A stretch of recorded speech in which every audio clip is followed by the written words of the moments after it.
Welcome back friends, આવી ગયા છે ચેપ્ટર 1 નો બીજો વિડિયો લઈને. તો આજના આપણે સેશનમાં વાત કરીશું ચેપ્ટર 1 માં. આગલા વિડિયોમાં આપણે થોડો ખ્યાલ આપી દીધો કે પ્રસ્તાવના આપી દીધી કે એકમો શામાં સાથે આવ્યા અને કેમ જરૂર પડી અને કેમ આપણે ઉપયોગ કરી છે. તો આજના જ સેશનમાં હું તમને કહીશ કે આંતરરાષ્ટ્રીય સ્તરે એટલે કે પુરાના જમાનાથી આપણા દાદાના જમાનાથી ઘણા બધા વૈજ્ઞાનિકો આવી ગયા જેમને અલગ અલગ એકમ પદ્ધતિઓ અપનાવી. ઘણી બધી એકમ પદ્ધતિઓનો ઉપયોગ કર્યો, પણ એમાંથી જે ત્રણ મુખ્ય ફેમસ હતી જે છે આપણી ત્રણ એકમ પદ્ધતિ અહીંયા લઈ છે: સીજીએસ, એફપીએસ અને એનકેએસ. સીજીએસ જે નોર્મલી ઉપયોગ કરતા હોય, એફપીએસ વાળી જે એકમ પદ્ધતિ એને આપણે બ્રિટિશ એકમ પદ્ધતિ પણ કહે છે, અને એનકેએસ જે વ્યાપક રીતે ઉપયોગ થતી હતી. એટલે અહીંયા ત્રણ મેઇન જે એકમ પદ્ધતિ મેં અહીંયા દર્શાવી છે. જરૂર સાથી પણ આપણે આગળના વિડીયોમાં ચર્ચા કરી, તો સ્ટાર્ટ કરીએ કે આ એકમ પદ્ધતિ દર્શાવે શું છે. તો આ એકમ પદ્ધતિમાં મુખ્ય ત્રણ પાયાઓ લેવામાં આવ્યા છે. પહેલો જે છે એ તમારે દર્શાવશે લંબાઈનો પાયો. લંબાઈ શું છે? ત્રણે ત્રણ એકમ પદ્ધતિમાં ફર્સ્ટમાં જે લખેલ છે એમની લંબાઈ માટેનો છે, લંબાઈ માટેનો એકમ છે. બીજો જે છે એમના દળ માટેનો એકમ લેવામાં આવ્યો છે, અને ત્રીજો જે દેખાય છે તમને લેટર, એ ઉપયોગ કરવામાં આવ્યો છે સમય માટે. તો ફર્સ્ટ જે આપણો એકમ પદ્ધતિ છે જે છે સીજીએસ. તો સીજીએસ માં જે સી છે એ લંબાઈમાં, અને લંબાઈમાં ખ્યાલ હોય તો સી પરથી શરૂ થતું હોય એને કહીશું આપણે સેન્ટીમીટર. ઓકે, ફર્સ્ટ જે છે લંબાઈનો માપ આવશે, અને જે એકમ જે ઉપયોગ કરવામાં આવે છે સી પરથી એને કહીશું આપણે સેન્ટીમીટર. જી પરથી તો બધાને ખ્યાલ આવી ગયો હશે, જી પરથી આપણે ડેલી જીવનનો પણ ઉપયોગ કરીએ છીએ, જે તમારું છે ગ્રામ. ઓકે, અને એસ પરથી સમય આવે અને એસ આવે તો ઓબ્વિયસલી ખબર પડી જાય કે એસ એટલે શું હશે આપણું સેકન્ડ. ઓકે, તે જ મુજબ બ્રિટિશ એકમ પદ્ધતિ જે એફપીએસ નામે ઓળખાય છે, તે બ્રિટિશમાં બહુ ફેમસ છે અને મોટે ભાગે આ એકમ પદ્ધતિનો ત્યાં વધારે યુઝ થાય છે.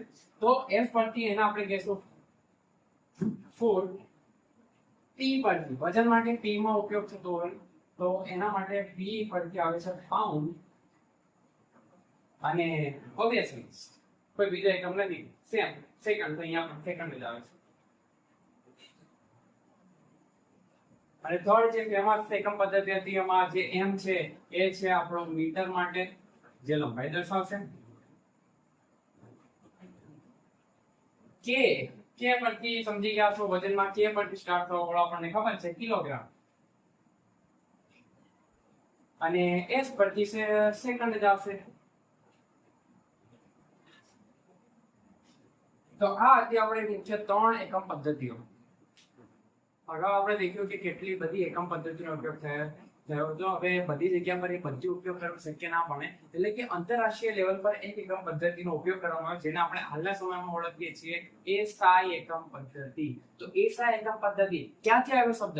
તો એ ખબર હોવી જોઈએ કે ફ્રેન્ચ ભાષામાં જેને કહેવામાં આવે છે સિસ્ટેમ ઇન્ટરનેશનલ યુનિટ, એટલે કે એકમોના માપન માટે આંતરરાષ્ટ્રીય પદ્ધતિ, જેને આપણે ટૂંકા ફોર્મમાં લખીએ છીએ એસઆઈ. એસઆઈ નો મતલબ એસ એટલે કે સિસ્ટમ, અને આઈ એટલે કે ઇન્ટરનેશનલ, આંતરરાષ્ટ્રીય લેવલ પર જે આપણે સિસ્ટમનો ઉપયોગ કરીએ છીએ, જે એકમ પદ્ધતિનો ઉપયોગ કરીએ છીએ તેને આપણે કહીશું એસઆઈ એકમ પદ્ધતિ. અને આ જે એસઆઈ એકમ પદ્ધતિ છે જેમાં મુખ્ય 7 મૂળભૂત એકમો પસંદ કરવામાં આવ્યા, અને તે ઉપરાંત 2 પૂરક એકમો પણ પસંદ કરવામાં આવ્યા. હવે વિચારો કે એકમો તો ખરા, પણ આગળ મૂળભૂત કેમ લાગ્યું? તો મૂળભૂત એટલા માટે લાગ્યું કે મૂળભૂત વસ્તુ એને કહેવાય કે જેનાથી એ પોતે જ હોય, એ પસામાંથી બનેલી ના હોય. એટલે કે આ એકમો એવા હશે કે જે જાતે જ અસ્તિત્વ ધરાવતા હશે, કશાના ઉપરથી આવતા નથી. એવા જે એકમો છે એમને આપણે મૂળભૂત એકમો કહીશું. અને 7 મૂળભૂત એકમો પૈકી આ જે મેં પહેલા 1 થી 7 નંબરમાં દર્શાવ્યા છે, તમે વાંચી શકો છો. એમાં જે પહેલો છે લંબાઈ. લંબાઈ મૂળભૂત એકમ છે. તો મૂળભૂત એકમ માટે આપણે જે એકમ પસંદ કરવામાં આવ્યો છે એ છે આપણો મીટર. અને મીટર માટે નામ પરથી જોવાનું વિદ્યાર્થી મિત્રો કે મીટર એ તો મીટરમાં આપણે ઇંગ્લિશમાં લખીએ તો પેલો એમ આવે, તો સરનામું પણ પેલો એમ આવશે. ઓકે, દળ. તો બધાએ પોતાનું દળ તો માપ્યું જ હશે. તો દળનો આપણને ખબર છે કે એકમ શું છે? કિલોગ્રામ. અને એમાં પણ સેમ કિલોગ્રામ. અગર આપણે ઇંગ્લિશમાં લખવા જઈએ તો કિલોગ્રામમાં પેલો કે આગળ અને ગ્રામ માટે જી વાપરીએ, તે ધ્યાનની સંજ્ઞા પણ આપણે લખીશું કે જી. ઓકે, સમય માટે તો આપણને ખબર જ છે, સમય એક જ પહેલા ટીક ટીક ટીક ટીક થયા કરે. શું કે થાય? સેકન્ડ. સમય માટે જે એકમ પસંદ કરવામાં આવે છે શું છે? સેકન્ડ. અને સેકન્ડ ના નામ પરથી જઈએ તો શું લખાશે? obviously x. પોતે છો બધા તો. ઓકે, વિદ્યુત પ્રવાહ, કરંટ. ઓકે, તો વિદ્યુત પ્રવાહનો જે એકમ નક્કી કર્યો છે એ કોઈક સાયન્ટિસ્ટ ના નામ પરથી છે. તમે જાણતા પણ છો. શું નામ છે? Andrei the Mary ampere. તો એનો એકમ છે એમ્પિયર. અને એમ્પિયર ના નામ પરથી ખબર પડી જાય, એ આવે એટલે એ જ આવવાનો. ચાલો, ઓકે. થર્મોડાયનેમિક તાપમાન, તાપમાન એટલે ગરમી. તો ગરમી માટે તો આપણને ખબર છે, આપણે તો ડિગ્રી સેલ્સિયસ વાપરતા હોઈએ, પણ જે આંતરરાષ્ટ્રીય લેવલ પર ઉપયોગ થાય છે તો કેલ્વિન છે. તો કેલ્વિન. અને કેલ્વિન ના નામ પરથી તો સમજી જ જાઓ. હવે કેલ્વિન માં શું આવે? કે. ઓકે, દ્રવ્યનો જથ્થો. આપણે બધા શાના ભણેલા છીએ વિદ્યાર્થી મિત્રો? દ્રવ્યના. અને દ્રવ્યના જથ્થાને આપણે માપ કરીએ છીએ શેમાં? એક આવ્યો તો કોઈ વૈજ્ઞાનિક જેને આપણને માપ આપ્યું હતું, અને એમાં આપણે લઈએ છીએ, શું લઈએ છીએ? મોલ લઈએ છીએ. તો શું આવશે એનો એકમ? મોલ આવશે. અને મોલમાં એકમ પરથી એમ ના જ હોય, કેમ કે એમ તો પહેલાથી આવી ગયો. તો મોલ માટે શું લખી દો? ના, નકરો તો શબ્દ છે મોલ, તો MOL. મોલ નું આપણે લખી દો MOL. અને જ્યોતિ તીવ્રતા, જે કોઈ પણ પ્રકાશ છે એની તીવ્રતા માપવા માટે એક એકમ, સરસ મજાનો એકમની શોધ કરી છે, જેમાં એકમનું નામ છે કેન્ડેલા. થોડી યુનિક લાગશે, પણ યાદ રાખી લેશો વિદ્યાર્થી મિત્રો. શું નામ છે? કેન્ડેલા. કેન્ડેલામાં કે નથી આવતો, તો આવે છે ટી થી સ્ટાર્ટ થાય છે, અને કેન્ડેલા માટે આપણે વાપરીશું સીધી. તો આ હતા 7 મૂળભૂત એકમો. ક્યાંથી આવ્યા અને કેવી રીતે આવ્યા આગળ આપણે અભ્યાસ કરીશું. પણ આ જે 7 એકમો છે આ કશા પરથી નથી આવ્યા, આના પરથી બીજી બધી રાશિઓ આવી છે. એટલે આ જે 7 છે એને કઈ કેટેગરીમાં ગણવામાં આવે છે? મૂળભૂત એકમોમાં ગણવામાં આવે છે. તે ઉપરાંત બે બીજા એકમો જે છે પૂરક એકમો. પૂરક એકમોમાં આપણે વાત કરીએ છીએ સમતલ કોણ અને ઘન કોણ.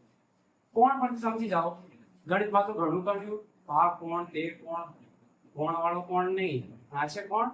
ખૂણા વાળો કોણ. કોણમાં શું માપીએ આપણે?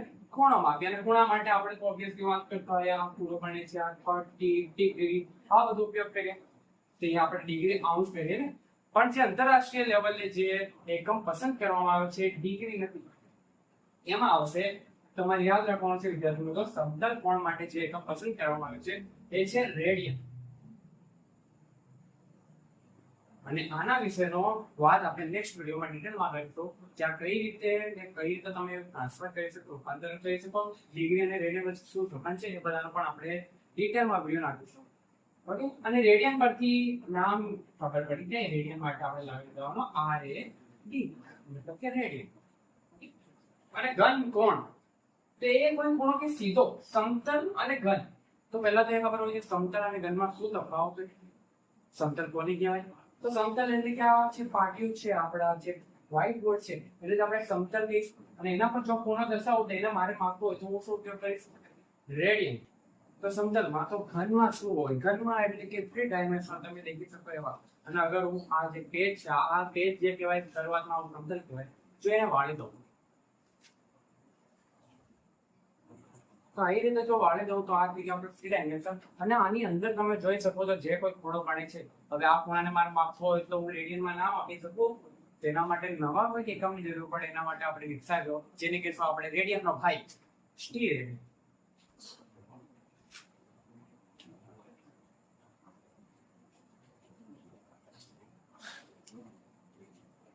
ઓકે, અને તો સ્ટીરેડિયન માટે આપણે સમજી જઈશું. તો સ્ટીરેડિયન, STERAD, સ્ટીરેડિયન, એને આપણે ટૂંકમાં SR વડે પણ દર્શાવી શકીએ. તો આ હતા આજનો ટોપિક કે એકમ પદ્ધતિઓ કેવી રીતે ઉપયોગ કરીએ, અને આપણે હાલમાં કઈ એકમ પદ્ધતિનો ઉપયોગ કરીએ. તો યાદ રાખો કે એસા એકમ પદ્ધતિનો ઉપયોગ કરીએ. આજે મને માટે બસ આટલું. મળીએ નેક્સ્ટ વિડીયોમાં.